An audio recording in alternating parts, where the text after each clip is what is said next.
Yes, DTA Bhagalpur is back again. आइए मित्रों, part 3 पर्यावरण अध्ययन की श्रृंखला को आगे बढ़ाते हैं। 81 नंबर क्वेश्चन कहता है, निदान के पश्चात कोई डॉक्टर रोगी से यह कहता है कि उसके खून में हीमोग्लोबिन की कमी है। तो हीमोग्लोबिन की कमी है, तो आयरन की कमी को पूरा करने के लिए क्या करेंगे? हीमोग्लोबिन आयरन की कमी से होता है साहब, कमी वगैरह। तो कहाँ है गुड़? ये रहा। हरी पत्तेदार सब्जियां, आंवला। फैक्ट्स है साहब, आपके एनसीईआरटी नोट्स में दी गई है, 3 क्लास 4 क्लास 5 क्लास, है ना। तो हरी पत्तेदार सब्जियां, गुड़, आंवला, और 1 नंबर उत्तर होगा। राष्ट्रीय पाठ्यचर्या की रूपरेखा 2005, वही प्रोफेसर यशपाल साहब जो लिख के चल गए है, अपन लोगों को याद करल पड़ता है ना, वो देवता, वह एनसीईआरटी अब 2005 है। तो कहता है, प्राथमिक स्तर पर पर्यावरण अध्ययन शिक्षण का मुख्य उद्देश्य क्या होता है? बच्चों में संवेदनशीलता लाना, पर्यावरण के प्रति जागरूकता प्रदान करना, है ना। अर्थात राष्ट्रीय पाठ्यचर्या की रूपरेखा 2005, प्राथमिक स्तर पर पर्यावरण अध्ययन का प्रमुख उद्देश्य जो होगा, कक्ष के जीवन को, अधिगम को विद्यालय के बाहर के जीवन से जोड़ना, एक्सटर्नल वर्ल्ड से जोड़ना। और 4 नंबर बेहतरीन उत्तर। यार, किताबी कीड़ा थोड़े बनाना है बच्चे को, किताबी ज्ञान जो देना है बाहर की दुनिया से जोड़ करके दिया जाए। Yes, 4 will be the right answer. निम्नलिखित में कौन सा प्राथमिक स्तर पर्यावरण अध्ययन की पाठ्यचर्या की आवश्यकता के अनुरूप नहीं है? कौन सा नहीं है? उसे शिक्षार्थियों के मानसिक स्तर के अनुकूल होना चाहिए। हाँ, हायर लेवल का नहीं हो जाए, ज़्यादा उच्च स्तर, उसके अनुकूल होना चाहिए, सही बात। उसे काम की दुनिया में प्रवेश करने के लिए शिक्षार्थियों को ज्ञान एवं कौशल से लैस करना चाहिए। काम की दुनिया यानी रोजी रोजगार के लिए कुशल बनाना, ऐसी थोड़ी बातें होती है साहब, वो तो प्रगतिशील शिक्षा की बातें हैं। उसे शिक्षार्थियों में पर्यावरण के सरोकार को, यानी पर्यावरण के प्रति पॉजिटिव रवैया अपनाए एक बालक, पर्यावरण के प्रति जागरूक हो, संवेदनशील हो, यह तो होता है। उसे शिक्षार्थी को उन पद्धतियों और प्रक्रियाओं को अर्जित करने में शामिल रखना चाहिए जो नए ज्ञान को उत्पन्न करने में आगे ले जाएंगे। नए ज्ञान को उत्पन्न करना मतलब सृजनात्मकता लाना, क्रिएटिविटी लाना, बच्चे में तार्किक चिंतन, लॉजिकल इंटेलिजेंसी डेवलप करना, इमेजिनेशन, कल्पना परकता को बढ़ावा देना। तो यह भी तो हमारा होगा। कौन सा नहीं होगा? तो 2 नंबर नहीं होगा, यही हमारा उत्तर हो जाएगा। 2। एनसीईआरटी की पाठ्य पुस्तक में पर्यावरण अध्ययन को उच्च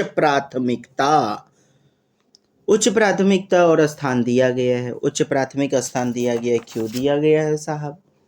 तो बच्चे क्रिएटिव हों, बच्चे में चिंतन हो, विस्मय के लिए शिक्षार्थी को अवसर उपलब्ध कराना, यानी विस्मय, एस्ट्रोनाइज्ड होगा बच्चा, आश्चर्यचकित होगा, जिसके प्रति चिंतन करेगा, विचार करेगा, इमेजिनेशन करेगा, लॉजिकल इंटेलिजेंसी डेवलप होगी।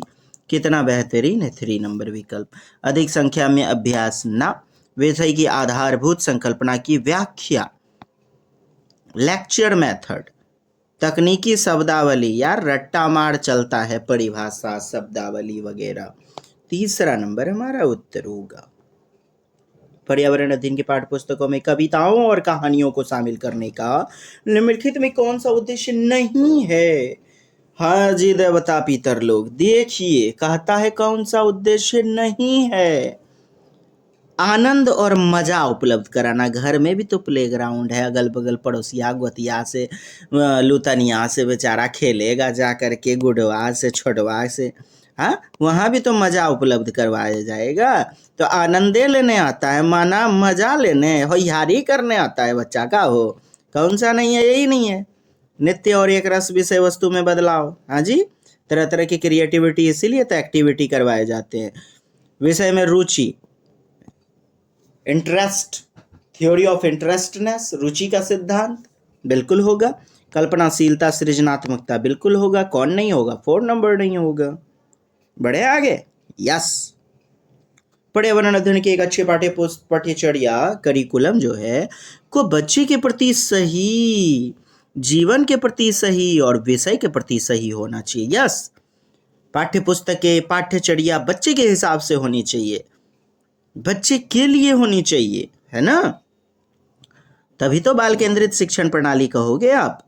पाठ्यचर्या के निम्नलिखित विशेषताओं में कौन सी उपरोक्त आवश्यकताओं को पूरा नहीं करती? शब्दावली और परिभाषाओं पर यह अधिक बल देती है, यह भय एवं पूर्वाग्रहों से मुक्त होने के मूल्यों को बढ़ावा देती है। शिक्षार्थियों मतलब पूर्वाग्रहों से मुक्त होना, यह तो पॉजिटिव बात है। विषय को एक सामाजिक प्रक्रम के रूप में देखने हेतु मैंने सोशलाइजेशन होता है बच्चे का, यह भी पॉजिटिव है। यह शिक्षण अधिगम प्रक्रिया पर अधिक बल देती है, यस पॉजिटिव है। शब्दावली और परिभाषा से क्या होता है? अधिक बल देती है। अधिक बल देता है शब्दावली, वोकेबलरी याद करना, डेफिनेशन वगैरह को, ये सारी चीजें विषय की पाठ्यचर्या, शब्दावली और परिभाषाओं पर अधिक बल कहता है। कौन सा नहीं देती है? तो यह अधिक बल देती है, यही हमारा हो जाएगा उत्तर। आवश्यकताओं को पूरा नहीं करती। कौन सी आवश्यकता? ये तीनों आवश्यकता तो पूरा किया जाता है, लेकिन अधिक बल दिया जाता है शब्दावली, वोकेबलरी, डेफिनेशंस के कारण। इस पर तो इसी पर नहीं किया जाता, नहीं पूछा गया है दोस्त, गौर फरमाएंगे। हाँ जी, 1 नंबर उत्तर। नेक्स्ट, नलिनी कक्षा 3 के विद्यार्थियों को जानवर हमारे साथी प्रकरण मीन्स टॉपिक होता है, इससे परिचित करवाना चाहती है। प्रकरण को और अधिक रोचक तरीके से प्रस्तुत करने के लिए निम्नलिखित में कौन सी युक्ति सर्वाधिक उपयुक्त होगी? तो जानवरों तथा उनकी उपयोगिता पर आधारित फिल्म प्रदर्शित करिए। हाँ, प्रकरण को और अधिक रोचक तरीके से प्रस्तुत करने के लिए सर्वाधिक उपयुक्त होगा जानवरों तथा उनकी उपयोगिता, यूजफुलनेस पर आधारित फिल्म TLM मटेरियल। साथ ही साथ बच्चों की ज्ञानेंद्रियों को एक्टिव करता है। फिल्मों के माध्यम से बच्चे बेहतरीन सीख पाते हैं, रोचकता के साथ, आनंद पूर्वकता के साथ। अच्छा, 3 विकल्प क्यों कट रहे हैं आप देख रहे हैं? चित्रों को देखना, चित्र से बेहतरीन तो फिल्म होगा ना। विभिन्न जानवरों के चित्र, यहाँ भी चित्र को श्याम पट पर बोर्डिंग वाला है ना। और यह देखिए थ्योरी ऑफ इंटरेस्टनेस की ओर कारगर साबित होगा। 4 will be the right answer. कक्षा 5 की एनसीईआरटी पर्यावरण अध्ययन की पाठ्य पुस्तक के प्रत्येक पाठ के अंत में एक खंड को शामिल किया गया है। हम क्या समझे? यस, अंत में दिया गया है पाठ्य पुस्तकों में, एनसीईआरटी की पाठ्य पुस्तकों में बाद में हम क्या समझे, कुछ प्रश्न वगैरह भी हैं। यह सुझाव दिया गया है कि इस खंड में शामिल प्रश्नों का उत्तर का सही या गलत के रूप में आकलन नहीं किया जाएगा। यह परिवर्तन इसीलिए किया गया है क्यों किया गया है साहब? आकलन में विषय निष्ठता को कम करता है, नहीं, विषय निष्ठता को बढ़ावा देता है। इस स्तर पर बच्चे सही उत्तर नहीं लिख सकते। क्यों? बच्चे को इतना कमजोर बना दिए हैं, इतना कमजोर समझ रहे हैं। बाल केंद्रित है साहब, बच्चा भगवान है, बच्चा नन्हा वैज्ञानिक है, नन्हा अन्वेषक है, कैसे नहीं लिख सकते? यह आकलन में शिक्षकों की सुविधा बढ़ाता है, शिक्षक का ख्याल नहीं रखना है। चाइल्ड सेंटर्ड क्लासरूम एजुकेशन में बच्चों का ख्याल रखें, बिकॉज बच्चे हमारे गॉड हैं। यह जानने में शिक्षक की सहायता करता है कि बच्चे कैसे सीख रहे हैं। यस, आकलन साहब, असेसमेंट मैंने बच्चे को जांचना, उसके मूल्यों को जांचना शिक्षक को मदद करेगा। बच्चा मेरा सीख रहा है कि नहीं सीख रहा है, नहीं सीख पा रहा है तो टीचिंग मेथड को बदलिए, बच्चे को बेहतरीन ढंग से सिखाइए, यही तो 4 नंबर दमदार होगा। नेक्स्ट बढ़े। एम मिश्रा जी बढ़िया हो। प्रयोगशीलता, खोजना, वाह, ह्यूरिस्टिक मेथड, खोज परक गतिविधि, अन्वेषण करना, कितनी बेहतरीन बातें हैं। प्रयोगशीलता यानी प्रयोगशील, प्रोजेक्ट, 4-5 बच्चे मिलकर के प्रोजेक्ट वगैरह बनाते हैं, है ना। जांच पड़ताल और प्रश्न पूछना, प्रश्न पूछने से सृजनात्मकता आती है। चारों तो कितनी पॉजिटिव वाली बातें हैं, पॉजिटिव विकल्प खोज लेंगे हम लोग।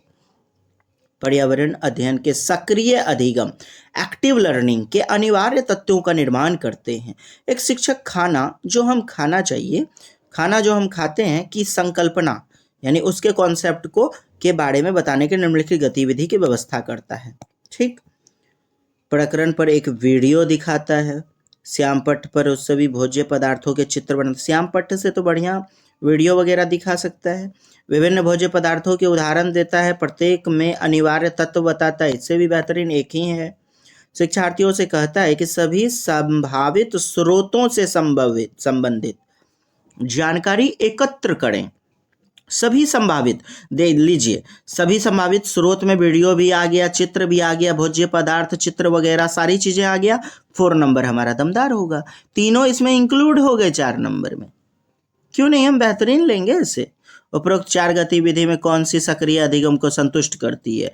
तो 4 नंबर काफी बेहतरीन संतुष्ट करेगी बच्चों को। भोज्य पदार्थों के बारे में जानकारी, खाना जो हम खाते हैं। नेक्स्ट, कक्षा 4 के शिक्षार्थियों को हवा सब जगह है, एयर इज एवरीवेयर, ऐसा टॉपिक पढ़ाते हैं। प्रकरण पढ़ाने समय गीतिका निम्नलिखित गतिविधि को करने की योजना बनाती है। चलिए, गीतिका नामक शिक्षिका ऐसी ऐसी गतिविधि बनाती है। प्रस्तावित गति में कौन सा प्रकरण प्रभावी रूप से पढ़ाने के लिए सार्थक नहीं है? मैंने एक निगेटिव टाइप का खोजना है ना। प्रकरण से संबंधित प्रश्न पूछना। लीजिए, प्रश्न पूछने से तो सृजनात्मकता आती है, बच्चे चिंतन करते हैं, चिंतनशीलता का, इमेजिनेशन का, लॉजिकल इंटेलिजेंसी का विकास होता है, क्यों नहीं 1 नंबर होगा? लेकिन नहीं ना पूछा जा रहा है दोस्त। शिक्षार्थी को क्षेत्र भ्रमण पर ले जाना, क्षेत्र फील्ड ट्रिप पे ले जाना। अब बताइए, हवा सब जगह है, हवा के बारे में फील्ड में ले जा करके क्या फायदा भाई? खैर, विशिष्ट उदाहरणों से, जैसे बैलून में हवा भर दो, फिर उसके बाद सुई चुबो दो, या उसे फोड़ा जाए तो आपके चेहरे पर कुछ टच होता हुआ फील हुआ, तो वही हवा है। तो उदाहरण के माध्यम से तो आप बता सकते हैं। संकल्पना को समझाने के लिए मल्टीमीडिया कैप्सूल, यूट्यूब चैनल्स, तरह तरह की रंग बिरंगी तस्वीरें वगैरह, मल्टीमीडिया का उपयोग करना। मल्टीमीडिया क्या है? जो भी इलेक्ट्रॉनिक सामान है, कॉपी किताब, ये किताबें वगैरह भी जो है डिजिटल वाले, वो सारी चीजें मल्टीमीडिया के अंतर्गत आएंगी। 4 भी होगा, 3 भी होगा। और क्षेत्र भ्रमण, यही जानवर को दिखाना होता तो क्षेत्र भ्रमण पर ले जाते, लेकिन हवा सब जगह है, यह वाला टॉपिक है, और 2 नंबर उत्तर होगा हमारा। हाँ जी, चलिए मिलते हैं दमदार वीडियो में नेक्स्ट। तब तक के लिए जय हिंद, जय Bharat, Vande Mataram, love you all. खुश रहें, मुस्कुराते रहें, खुश रहें, आबाद रहें, अपन अपन अन्यथा पड़ोसी के बाल बच्चा के साथ रहें।